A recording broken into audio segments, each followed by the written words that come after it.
Alors, pour ce qui concerne l'IA, Babacar l'a dit, il faudra que les médias soient beaucoup plus courageux pour y aller parce que on l'utilise déjà, sans même parce que je sais que tout le monde fait des visuels avec Canva. Et je ne vous apprends pas que Canva c'est de l'IA.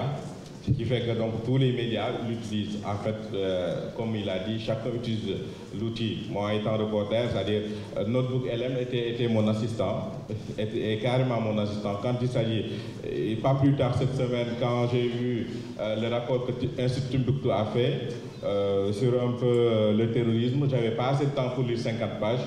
J'ai donné ça à Notebook LM qui m'a fait un bon résumé, donc je pouvais participer au débat comme tout le monde. Ce qui fait que même dans le cadre de nos travaux, on en a besoin. Les journalistes utilisent l'IA mais de façon pas organisée. C'est le moment maintenant, au-delà, puisque ça peut prendre peut-être du temps, ou je ne sais pas en tout cas, pour que le CORED puisse initier des recommandations dans ce sens. Il faut que les médias travaillent sur des chartes afin de pouvoir, parce qu'il y a un souci de transparence derrière, également on en a besoin parce que comme je le dis, et je le répète tout le temps, occupez-vous de l'IA avant qu'elle s'occupe de vous. Merci Aboubacar. Merci, je pense que Aboubacar a déjà montré la voie. Il faut une utilisation responsable et il faut une démarche courageuse des rédactions. Il faut que les rédactions soient courageuses. En allant vers l'IA et en prenant ce qui est intéressant, en encadrant les risques et en écrivant de manière claire des chartes d'utilisation et en donnant aux journalistes des formations et sensibiliser aussi les journalistes sur ces outils. Je donne un use case très simple. Est-ce qu'il y a des gens qui sont ici dans les radios, les journalistes radio, qui font des émissions en direct à une heure précise? Est-ce qu'il y en a ici? Qui, par exemple? Vous êtes où? Radio Sénégal. Vous faites une émission le matin et le soir? 13h30. Imaginons, comment vous appelez? C'est le midi que je vois sur Facebook. Midi doit présenter le journal ou une émission à 12h, 13h30. Midi est empêché à la dernière minute, ou alors ce jour-là, il sait qu'il ne peut pas y aller. Et c'est la seule personne qui peut le faire, ou qui doit le faire. Rien n'empêche la rédaction de la RTS, c'est ça, de se doter d'un outil comme Eleven Lab, qui permet de cloner la voix de Midi avec son autorisation. Le jour où Midi ne sera pas là, pour des raisons X, c'est un scénario catastrophe, hein, que Midi, avec son consentement, que la RTS puisse, je parle de ton mariage là, par exemple, que Midi, ce qu'il devait dire, il fait juste un texte. En 30 secondes, Eleven Lab génère le journal avec la voix, le ton et toutes les spécifications qui sont autour de la façon de présenter, et que ce papier, je ne sais pas comment vous l'appelez, soit diffusé à la même heure comme s'il était là. Non, non. Je ne viens pas sur les questions éthiques. Je ne viens pas sur les questions éthiques, je ne viens pas sur les questions de jugement. Je parle de ce qui est possible techniquement. Quand il n'est pas là, peut-être que c'est quelqu'un d'autre qui va le remplacer. Mais quand, à un moment donné, on est empêché, on peut utiliser sa voix ou son image pour remplacer quelque chose qu'on avait l'habitude de faire, mais toujours de manière transparente.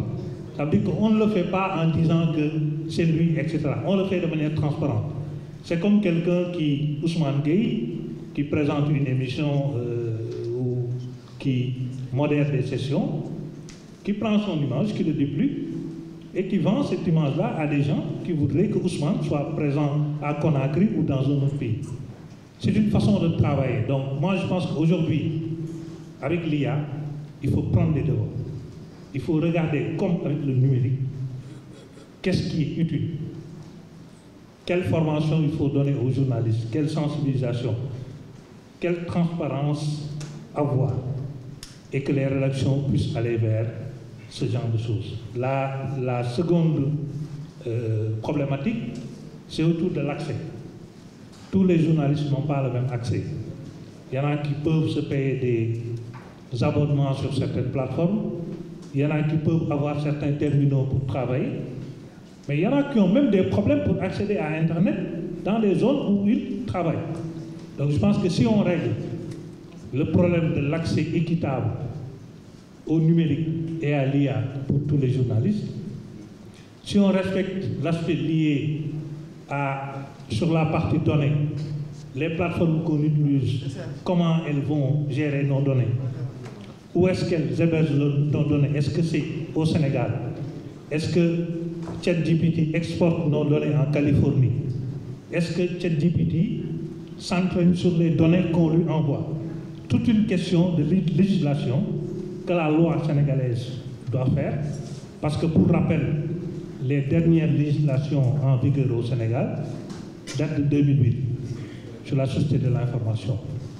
Comment peut-on parler d'IA et de numérique en 2025 pour des réglementations de 2008?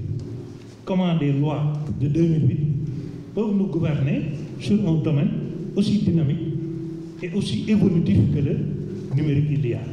Vous allez me dire que le droit, d'une manière globale, prévoit un certain nombre de choses, mais il faut de manière spécifique avoir des orientations sur l'IA, sur le numérique, etc. La dernière chose, c'est sur tout ce qui est biais algorithmique, tout ce qui est hallucination. Je pense que sur cette question-là, l'État du Sénégal et le gouvernement doivent travailler dans le sens d'encourager des plateformes IA locales qui s'entraînent sur des données que l'on maîtrise. On saura sur quelles données on a entraîné telle plateforme, qui, quand ils utilisent nos données, qu'on puisse savoir que ces données-là sont stockées ici, au niveau du Sénégal, et que les biais algorithmiques qu'on peut retrouver sur une IA chinoise, on ne va pas la retrouver sur une IA sénégalaise. Mais une plateforme IA comme ça, ce ne sont pas les journalistes qui vont la faire. C'est des choses qui sont dans le domaine de l'État, et il y a énormément de choses que l'État devrait prendre en compte par rapport aux exigences et aux réalités du métier de journaliste pour pouvoir l'intégrer dans une politique globale du numérique.